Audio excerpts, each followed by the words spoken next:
Assalamualaikum warahmatullahi wabarakatuh.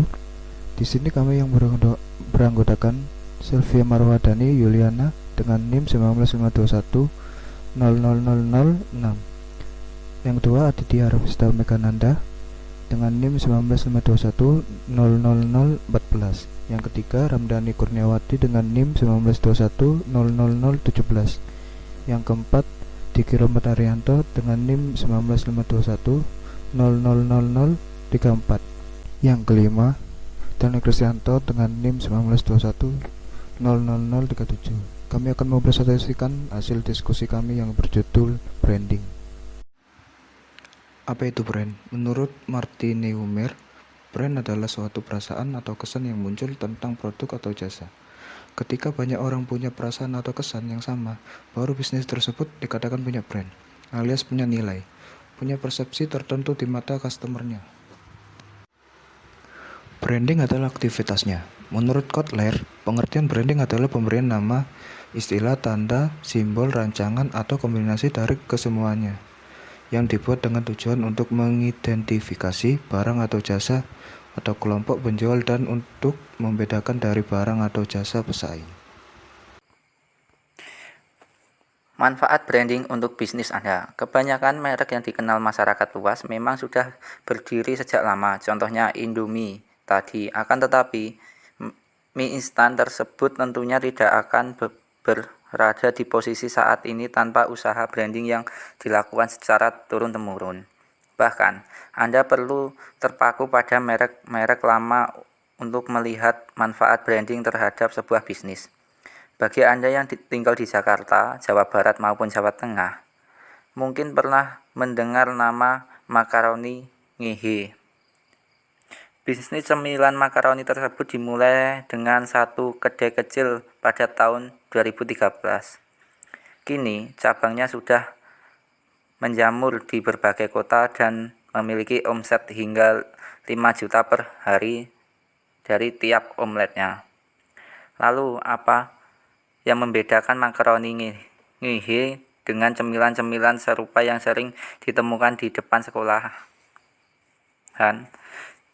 Rupanya merek makaroni ngehe itu sendiri memiliki daya tarik, ditambah lagi desain masing-masing kedai milik bisnis tersebut diseragamkan. Jenis-jenis branding. 1.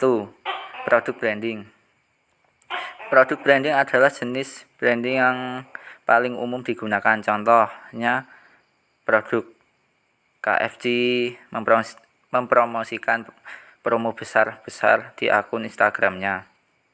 2. Personal branding. Biasanya metode ini digunakan oleh orang-orang yang memiliki status tertentu, seperti artis, politis, atlet, dan juga selebgram. Intinya yang dituju adalah brand awareness alias popularitas. Media yang paling umum digunakan adalah media sosial. Alasannya sederhana, karena media sosial adalah platform yang paling tepat untuk mengekspresikan karakter mereka. Contohnya, Mary Riana, seorang motivator terkenal, rutin melakukan personal branding di akun Facebooknya. 4 unsur dalam branding. Yang pertama, visi dan misi. Misi dan visi adalah fondasi dari merek Anda. Keduanya dapat diartikan sebagai berikut. Misi merupakan solusi yang ingin Anda berikan untuk memecahkan masalah yang ada. Sedangkan visi adalah tujuan jangka panjang yang ingin dicapai dengan merek Anda. Kedua, logo. Logo adalah wajah dari sebuah merek. Untuk menciptakannya, diperlukan gaya tulisan, warna, dan bentuk yang dapat membekas dalam pikiran target pasar Anda. Selanjutnya, jargon.